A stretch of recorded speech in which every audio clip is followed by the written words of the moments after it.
प्रभु नमः शिवाय धवलेश्वराय बालालिंगमहाप्रभु दीपं यदि परं ब्रह्म दीपं यदि जनार्दनः दीपहरतु मे पापो पूजादिक नमस्तुते धवलेश्वराय बालालिंगमहाप्रभु संसार सुखिरखन्तु आज श्रावण मासर शुभ रविवार कामदाय एकादशी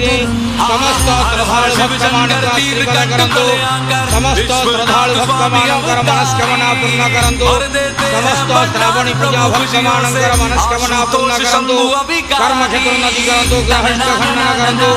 जगतर मंगल करंतु विश्वर कल्याण करंतु आपण नाम प्रकाश करंतु सेवकर डाक श्रवण करंतु समस्त ग्वावसा भक्तमानकर मनस्कामना पूर्ण करंतु जो जो भक्तमाने आपण